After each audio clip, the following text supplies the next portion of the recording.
आज हम बात करेंगे बेस्ट सेलर बुक रीबर्थ के बारे में। इस किताब को पढ़कर आप जानेंगे कि क्यों स्टार्टअप स्टार्ट करने से पहले हमें बिजनेस स्टार्ट करना चाहिए।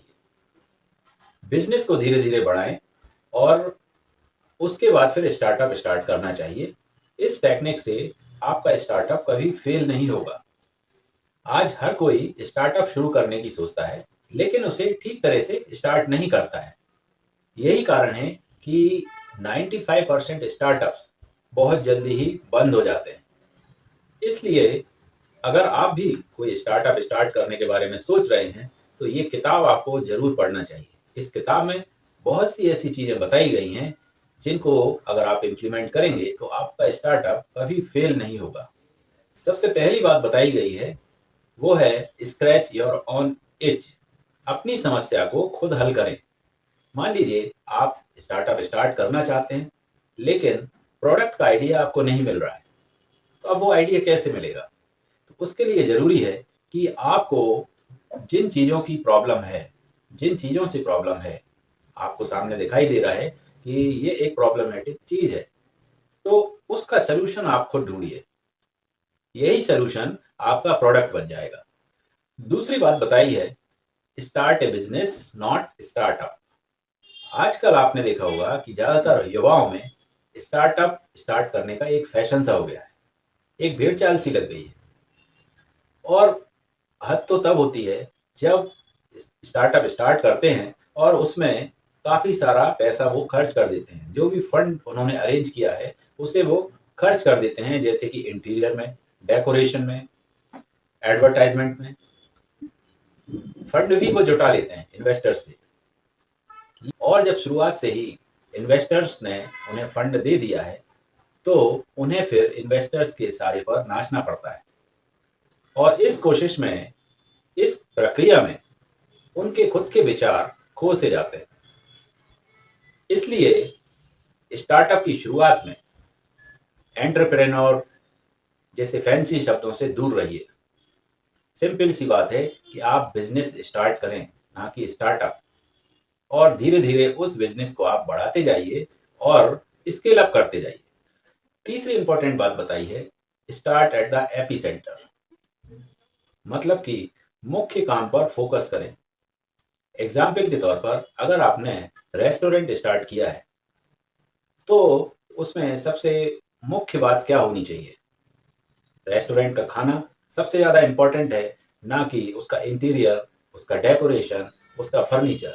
और आजकल जो भी स्टार्टअप स्टार्ट करते हैं, वो काफ़ी सारी चीज़ें खर्च कर देते हैं, काफ़ी सारा फंड खर्च कर देते हैं, जो कि बहुत ज़्यादा ज़रूरी नहीं है। अगर आपका खाना अच्छा है, तो लोग स्ट्रीट पर भी खा सकते हैं। इसलिए ज़रूरी है कि आप खाना अच्छी क्वालिटी का बने, इस पर फोकस करें। फोर्थ इंपॉर्टेंट चीज़ बताई है, वो है pour yourself into the product. Product बनाने में डूब जाइए और फिर प्रोडक्ट इतना अच्छा बनना चाहिए कि उसमें आपकी पर्सनालिटी की झलक हो। प्रोडक्ट इतना बेटर होना चाहिए, बेस्ट होना चाहिए कि ऑटोमेटिकली कंपटीशंस खत्म हो जाए, आपका कोई कंपटीटर ही ना हो। फिफ्थ इंपॉर्टेंट चीज़ बताई है, वो है अवॉइड मीटिंग्स। मीटिंग्स में अपना समय बर्बाद ना करें। मीटिंग्स में देखा गया है कि दूसरों का भी समय बर्बाद होता है और आपका भी समय वेस्ट होता है। एक्चुअली देखा जाए तो मीटिंग में जो भी लोग आते हैं, वो सिर्फ अपने ओपिनियंस रखते हैं। वो ये दिखाना चाहते हैं कि वो कितनी महान सोच रखते हैं। एक्चुअली में काम की बात तो कुछ होती नहीं है, और इस तरह से आपका भी और दूसरों का भी सिर्फ समय बर्बाद होता है। इसलिए मीटिंग्स को बहुत ही शॉर्ट रखना चाहिए। मीटिंग जरूरी है, होना भी चाहिए, लेकिन ड्यूरेशन बहुत कम रखें ताकि टाइम मैनेजमेंट हो पाए। छठवीं बात बताई है, मेक योर प्रोडक्ट सिंपल। अपने कस्टमर्स के लिए प्रोडक्ट बहुत ही सिंपल होना चाहिए। भले ही उस प्रोडक्ट को बनाने में कितनी भी कॉम्प्लेक्स टेक्नोलॉजी का यूज़ किया गया हो, लेकिन जब वो प्रोडक्ट तैयार होता है, तो उसे यूज़र फ्रेंडली होना चाहिए। कस्टमर्स को उसे हैंडल करना आसान हो, ये सोचकर प्रोडक्ट बनाना चाहिए। सेवन चीज़ बताई है, फेल मेनी टाइम्स। असफलता के लिए तैयार रहें। बहुत से लोग फेल होने से डरते हैं, लेकिन ऑथर का ऐसा मानना है कि फेल होना बहुत ज़्यादा आवश्यक है, ये एक नेसेसिटी। फेल नहीं होंगे तो आपको आपके प्रोडक्ट की कमियां कैसे पता चलेंगी। हर सफल आदमी के पीछे बहुत सारे फेलियर्स होते हैं।